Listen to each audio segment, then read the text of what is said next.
Mm. What's up, comic book fans? Pete here from Comic Books Transformed, where we discuss all of the adaptations that are based on your favorite comic books. And this time around, I'm joined with my co host at the most, my very good friend Brian.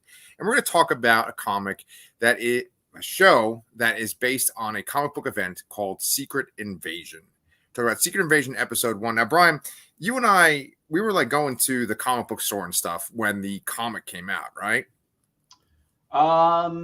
This was like 2000. No, wasn't this like 2008 or something like that? Yes. Didn't you? No, you didn't move by then. Maybe we were. You know what? I don't think I was actually picking this up when it first came out. I think I read it later on. Okay. Yeah.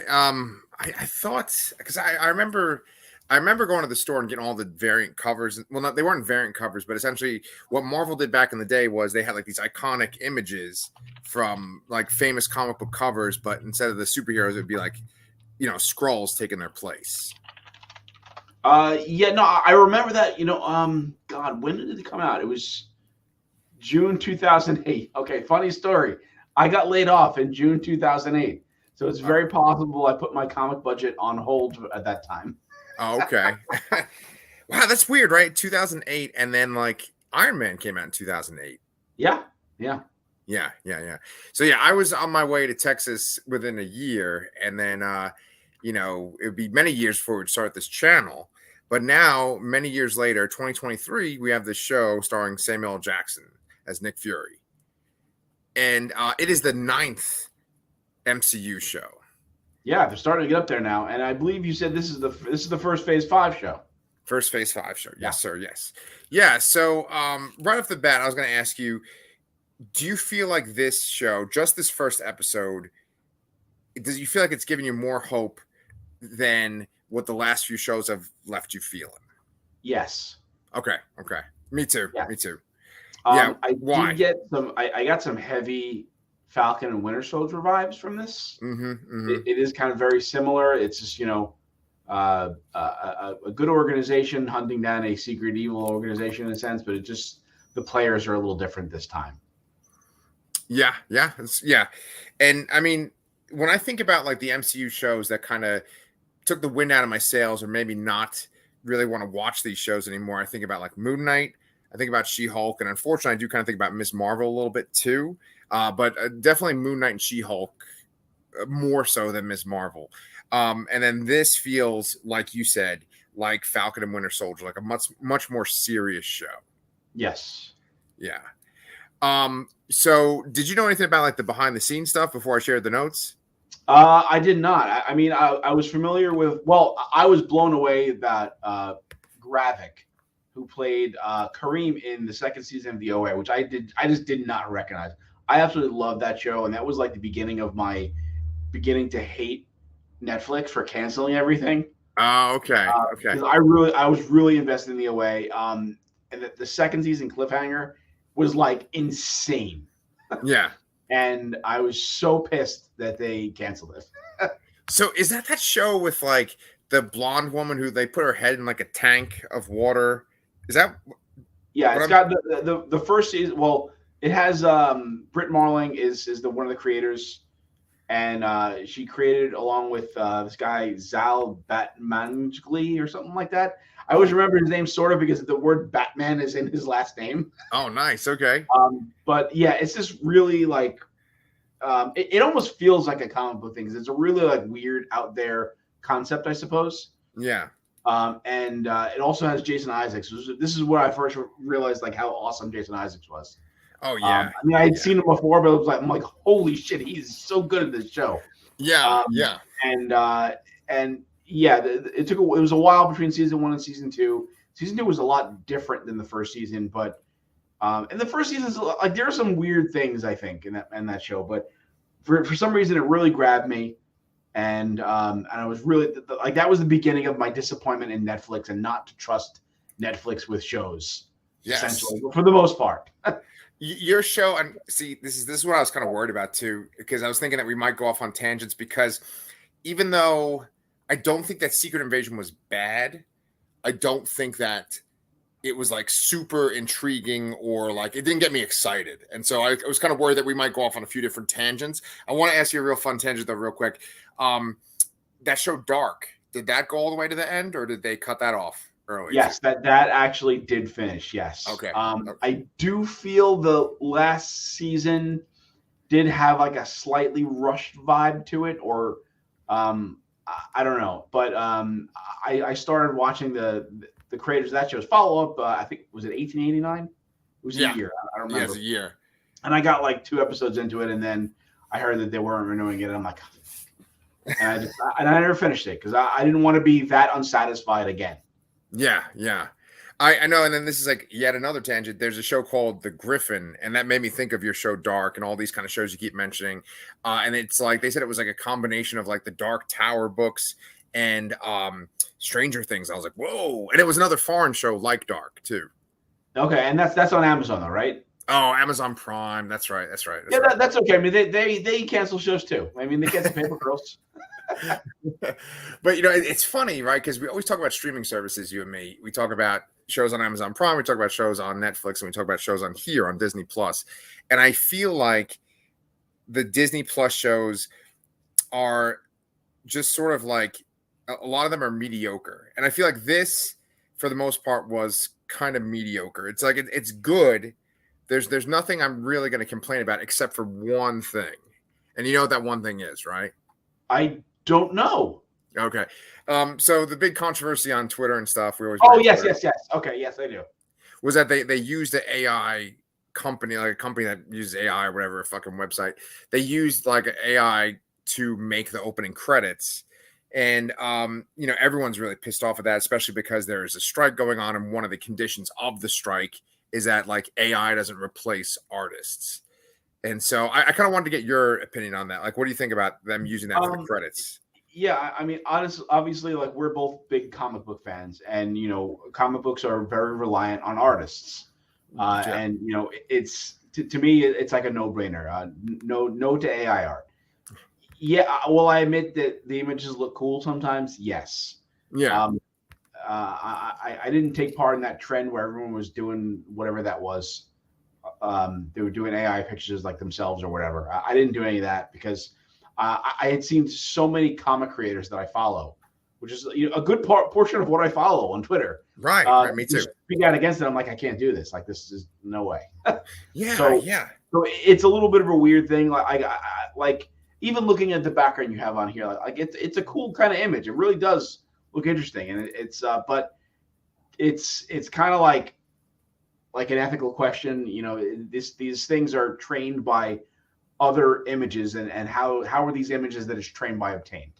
Right. So that's really the big issue here, and it seems like they were not like legally obtained to use for this purpose. So it's kind of like a little shady to do that. Yeah, exactly. It's funny because I definitely wanted to focus on this AI topic when we were doing this video. So our thumbnail has an AI image that's taken straight from the credits, and then this background has an AI image. And when you look at this image closely, you can't really see it in our video, but it looks a little bit like there's stuff from Alien. And I know that basically when people make these images, they just type in keywords, and then the AI essentially finds images that are connected to those keywords and just mashes them all together. And that's why it has this sort of like the Alien movie franchise kind of look for this image with Samuel L. Jackson.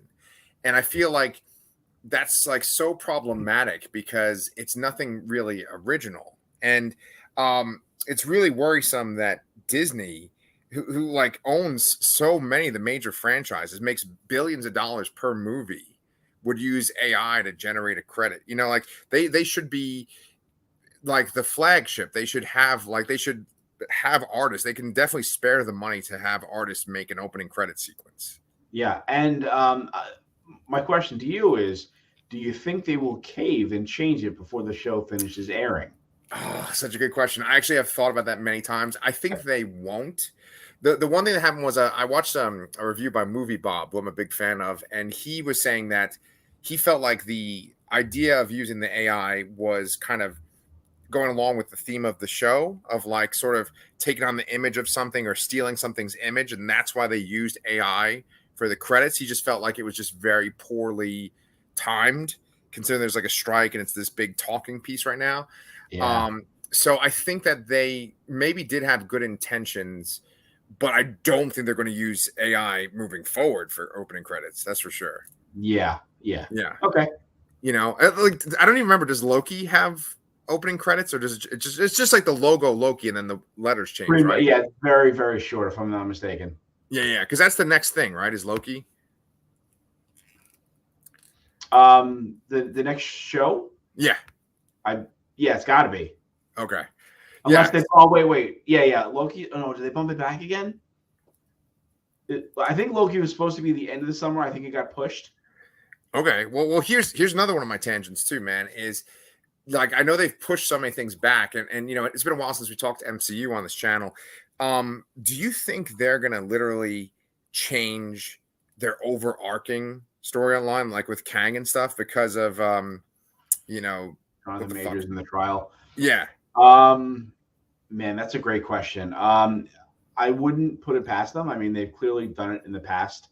Yeah. I think the prime example of that would be like Terrence Howard and Don Cheadle. Right. And that was like Terrence Howard didn't do anything wrong. He was just a bit of a diva, I suppose. Yeah.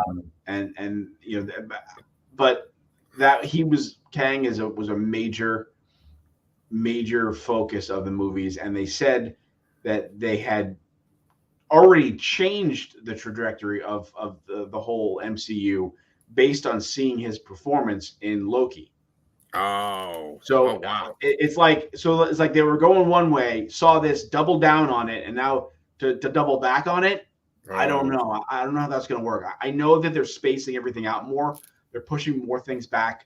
They're only going to be releasing like maybe three movies a year max. Okay, that's good. Well, I don't know. I mean, is it too many still? And it seems like maybe the shows will get toned down a little bit too. I mean, we've only had this year. We've only had this show and wait, is this the first one we've had this year? No, like She-Hulk was this year, wasn't it? No, it was last year. Oh shit! Last year. That was last summer. Okay, I think the last thing was She-Hulk, and then this. Wow. Okay, yeah. So it's been a while since we've had one of these shows, and you know, it's. I think we still Loki's on the horizon and Echo's on the horizon still too, but we'll see what happens with those release dates. So yeah, it's I can see it being possible because they're shifting the timelines and spacing things out more. Maybe they're trying to buy some time to readjust or maybe to see how this whole Jonathan Majors thing shakes out. Yeah. And then you know they also have to worry about Tena Huerta, who played Namor in Black Panther too now as well. Oh my God! Yeah. It was funny watching all the Twitter jokes about I can't wait to see the Kang Namor battle in season 4 or whatever. Yeah. It's so messed up. It's so crazy, this kind of world we live in now where, like, and I was going to say this during our Flash review. If you guys haven't watched our Flash review, we had our friends Danny and Chris on too. But when they make these movies, when it's like so planned in advance, it's like they can't get the boat back on course. It takes so long for them to get it back on course that like you're just watching for years, like things that you kind of don't want to see, or like them correcting problems, and it's like you're not really getting the product you want to get for years. They have to do that though, because these things take an insane amount of time to make and stuff like that. So they really got to plan it out. Yeah. These are not quick, shoot a movie in 3 months and be done with it kind of things. I mean, they need to be planned out. They need time to be worked on and all that. So I think, if they're going to do a course correction, it's probably going to take a bit, and we'll see what happens.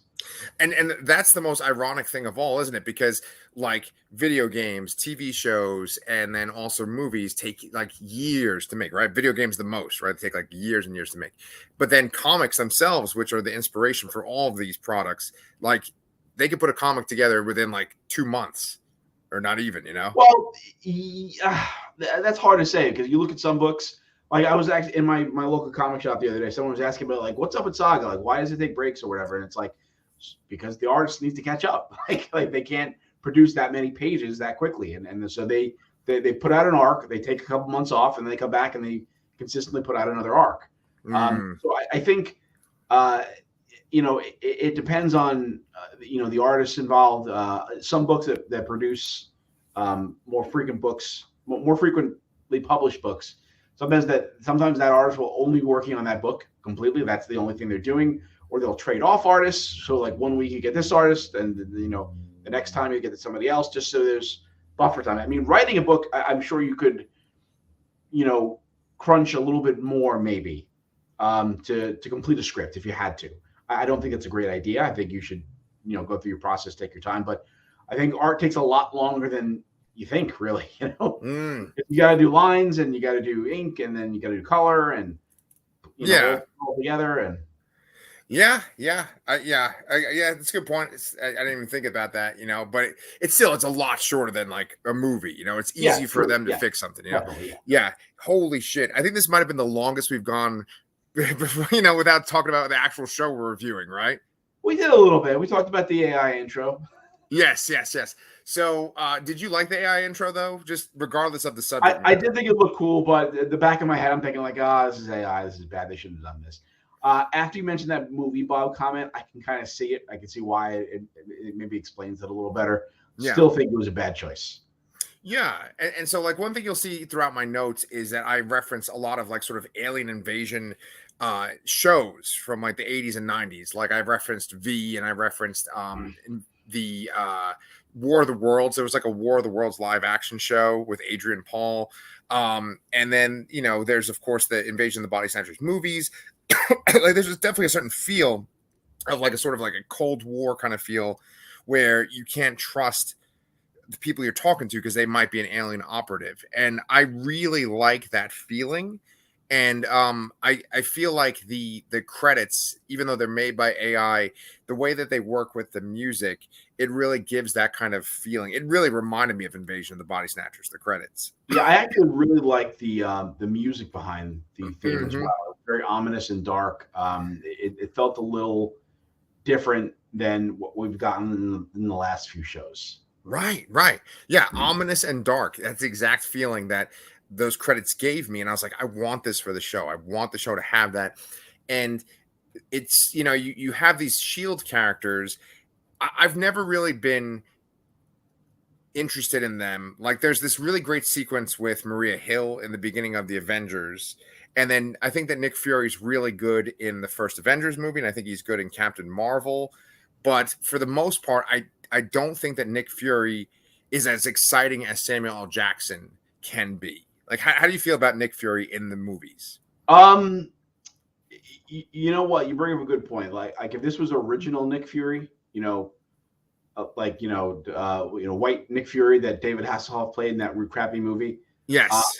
I think this would be a lot less exciting. I think because it's Samuel L. Jackson, you're getting something good with Samuel L. Jackson. Like he's rarely lets you down. Right. And I don't think he let me down here. I do like him in this. I actually thought the performances were actually pretty good. I do agree with you about maybe not being as interested in the SHIELD characters in the MCU. Maybe I feel differently about them in the comics on occasion, but and that really gets put to the test when you compare it to the comic book, because in the comic you're in the POV of the heroes finding another hero as Skrulls, and not just the government agents, really. So I think that kind of takes away a level of it.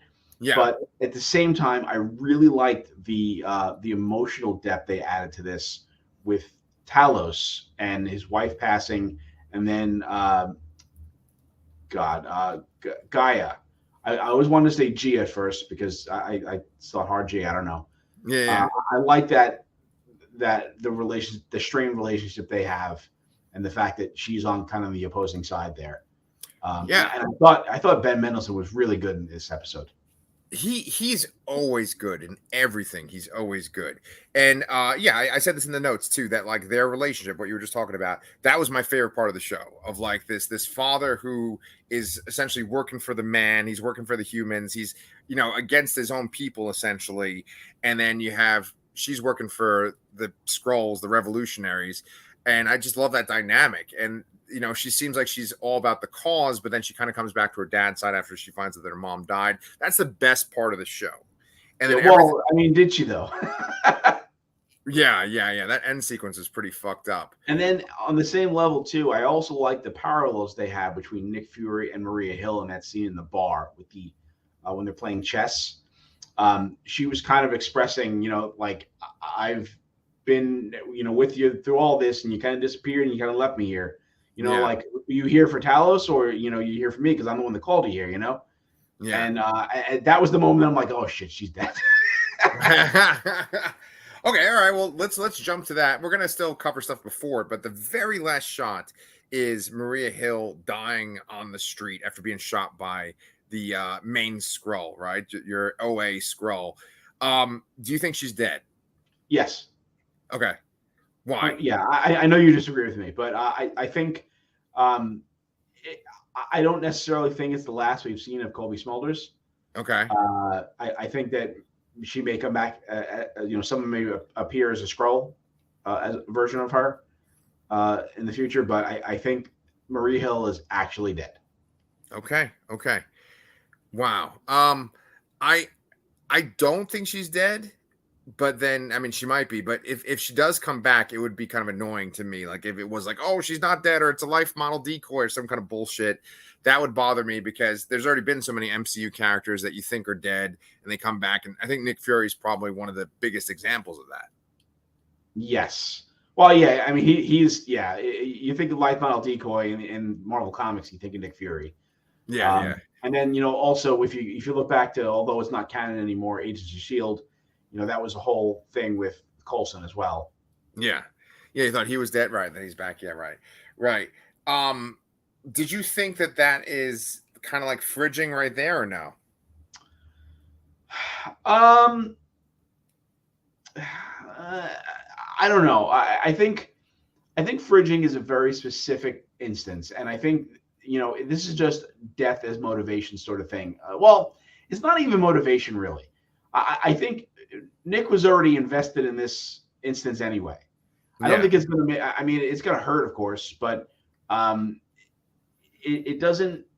It wasn't done to get someone involved, I guess. So I think this is just a death. I don't think you can classify every death as a fridging. Okay. So I don't think so. Yeah.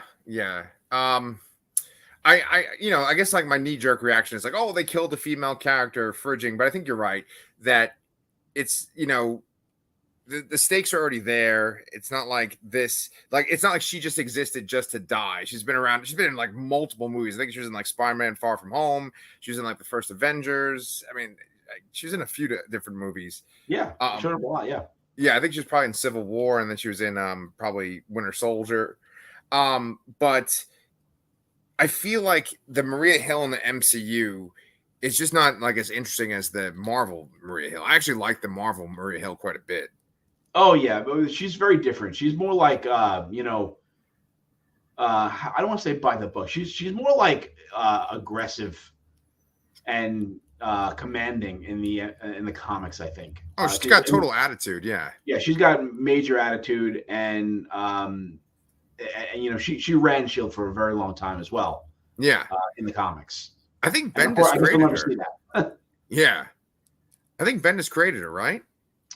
I don't know, maybe. Yeah, because she shows up like when he took over Avengers. Yeah.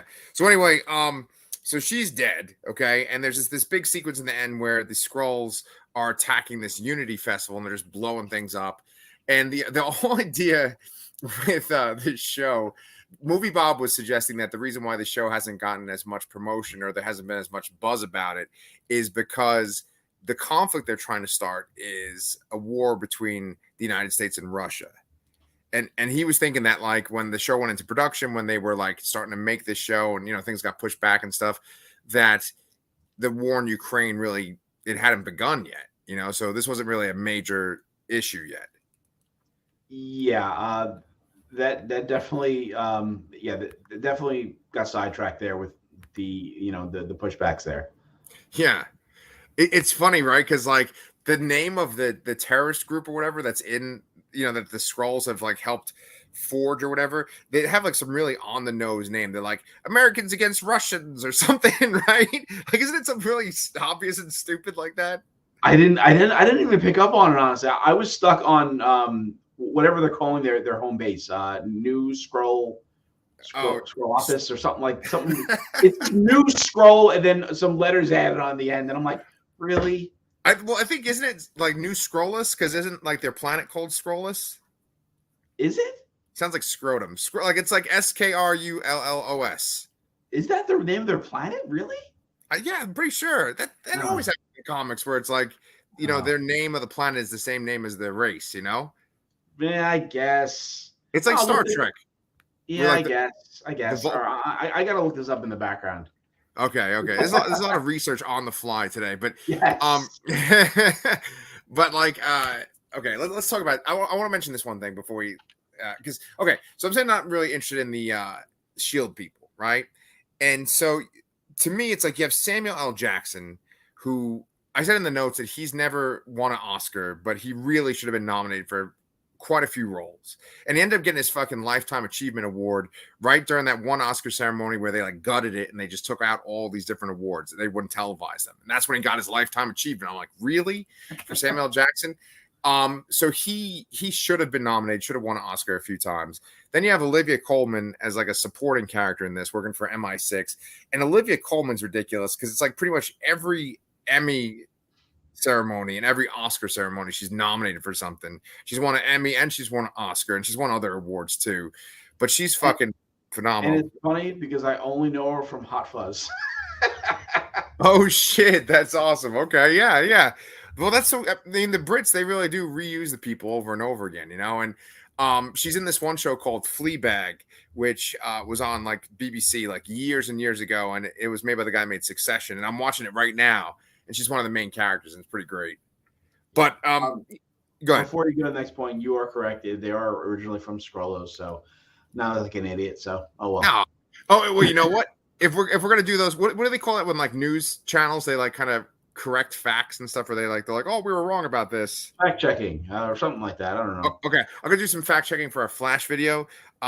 So I'm still pretty embarrassed that I kept saying that Barry Allen was on the Justice League cartoon. I'm glad that Chris corrected me.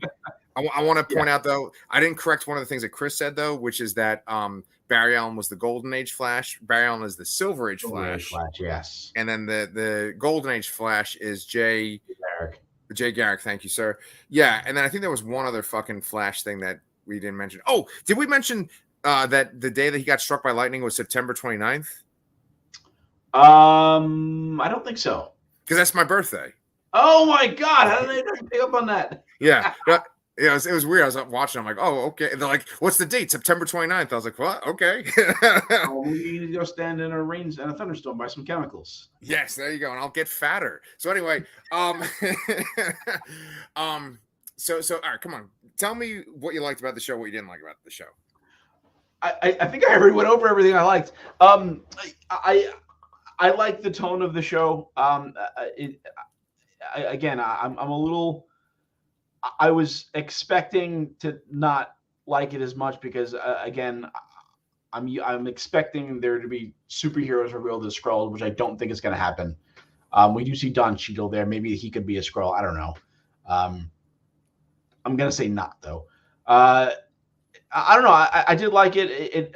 I did. I already mentioned them talking about. Just Ben Mendelsohn in general as Talos. They say Talos, don't they? And how he interacts with his daughter and just how he even interacts with Nick Fury. Like they seem like they're like really old war buddies. And it's like, we haven't even seen them on screen that much, but I really liked how they made me feel like they're old friends. Both of them did an excellent job. I guess I liked how, at the end when you're seeing Gravik run through the crowds, he kind of shapeshifts a bunch of times, and you realize there are other characters that Nick has seen in the background before. I definitely noticed the girl with the weird girl with the big ball in the middle of the street. Like that was weird. Like it's supposed to be like late at night in Russia, and there's this girl in a rainbow outfit with a rainbow ball running around. Yes, that's a little weird. It's like in It's like in Men in Black, right? When Will Smith, he's doing the training and he shoots the little girl in the head. Yeah, yes. Yes, yeah. Good point. Um, And then I also noticed the lady, the couple on the bench, and the lady staring at him when he was walking by. Yeah, no, I'm interested in the show. It's not mind blowing. I was a little surprised with Maria Hill. I wasn't expecting it. I mean, it does say special appearance by her, so I imagine if she does come back, she's not coming back in this show. So yeah, no, I'm interested to watch it. I hope we get some more kind of reveals here. I imagine this is going to lead into the Marvels later on. We heard a lot about Saber, in this, and what Nick Fury's been doing, and we know he won't die because he's in that. So yeah. Is the idea that they're going to start a war between Russia and the United States, and that it's essentially that they would kind of claim the Earth after a war? Is that what they're going for? I guess they're taking the two most volatile superpowers in the world and trying to start shit up. And like you said, it's real weird timing, being with what's going on with Ukraine and all that. Yeah. And then I guess they're expecting them to just kill everybody. Like the entire population, which seems a little weird. Like it seems a little bit of a small scale thing for a real big end result. Like their goal is to take over the Earth completely. They don't seem to have that many people in their camp. What did they say? There was like 500 there, something like that. Yeah. Something like that. And I'm sure there's plenty up in Saber helping Nick Fury, and there's others that are friendly around the Earth as well. So we don't know how many Skrulls there are on Earth, I guess. Yeah. Overall. But still, like having a fake American group blow up a festival in Russia and expecting that to topple into everyone on the planet dies. Seems a little far-fetched, I guess. Yeah, exactly, man. Exactly. I think it's like, because the show only has 6 episodes, right? We just watched the first one. I think that you're going to get this like episode 3 kind of reveal that it's like, oh, they really are trying to get superhero powers. Like I still think that is the major play. Yeah. I mean, Super Skrulls are a big thing in the comics. That was my first introduction to them, was Kl'rt, the Super Skrull, and the Fantastic Four. Right. And I don't know if we'll get him or not, but yeah. And didn't we even see someone using some powers? Yeah, there's one Skrull reaches out his hand like Reed Richards, where it like stretches. Yeah. Oh, what if they fucking do that? Yes. What if it's like, hey, it's Reed Richards. Powers. Well, that'll definitely get people interested in the show. Oh shit, it's Adam Driver. I mean, yeah, people would definitely turn up for that. But you know what? Like, when they show the Skrulls, they show that they have all these humans like lined up, and they kind of look like people that are going to be assimilated by the Borg, where they're just kind of like standing up in these sort of metallic structures. And they're like in a coma-like state, and they have these like lasers going into their heads. And when they say, okay, take the person's form and then take their mind, and they like stick their finger in a guy's head. In the comics, I don't think it's like you really take the mind of your I don't captive. think so. I don't think it's either. But I think it's a lot more believable that they could impersonate someone so well otherwise. Like I don't mind that detail if it's not correct, because I don't think it is. It also kind of gives some hope that maybe some of these characters there will be revealed as Skrulls are still alive. Like I'm gonna expect Everett Ross to come back at some point. Oh yeah. We don't know when he was replaced. I'm curious as when he was replaced. If it was, prior to his first appearance in the MCU, or it was somewhere in the middle, or after Wakanda Forever. And I do expect him to come back at some point. If not in the show, sometime later on. Yeah. They did do like a little bit of exposition, like little things just to be like, hey, you heard this, right? Where they were like, the Warriors never change their shape. They always stay as humans. And they say that the longer you stay as a human, the harder it is to be detected as a Skrull. Yes. So like, if you go ahead, that's plot jargon to say, we have Emilia Clarke, and we're going to show you Emilia Clarke's face the entire time and never show her a Skrull. Right. There's definitely hand waving. And I Yeah. think besides that hand waving that you're saying right there, I think it's also to be like, there might have been a character like Everett Ross. Like he's a good example because in Black Panther, he gets like shrapnel on his back from an explosion, and Shuri operates on him, and Good so point. right, like if he was a Skrull, she'd be like, what is going on with the colonizer, right? But Yeah. but maybe I'm guessing he wasn't a Skrull at that point, Yeah. you know. Hopefully. Yeah. Um, No, it would be weird if there was a character that was one the entire time. Yeah. That was kind of what happened in the comics, sort of with some characters at least. Yeah. The I guess the main one that springs to mind is Spider Woman. Right.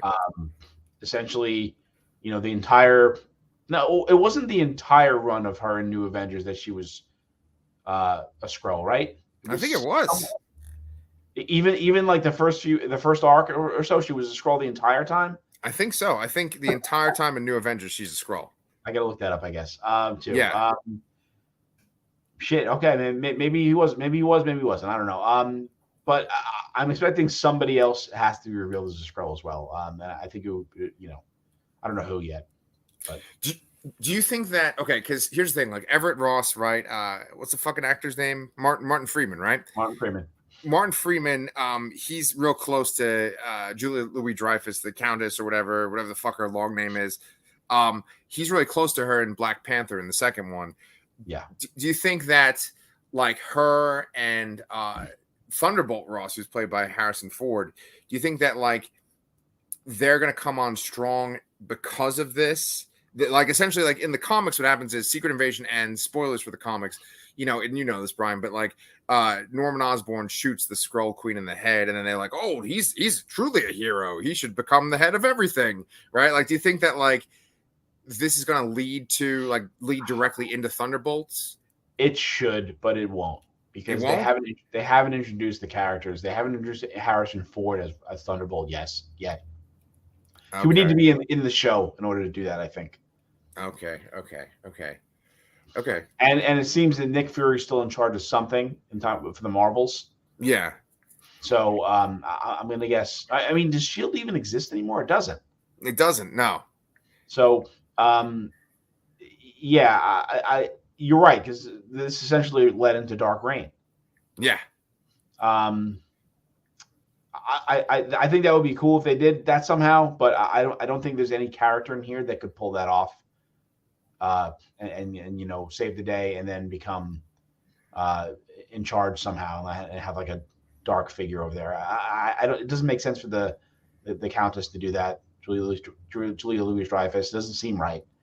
Okay. Although they seem to be positioning her as Norman Osborn, essentially the stand-in, because they like she's making like her own kind of Avengers team, Yeah, and it definitely's got some Dark Avengers vibes. I mean, yeah. So, well, I mean, so like it's funny because I wasn't expecting to go off all these different tangents with you, but like, is U.S. Agent on that Thunderbolts team that's going to be in the movie? So.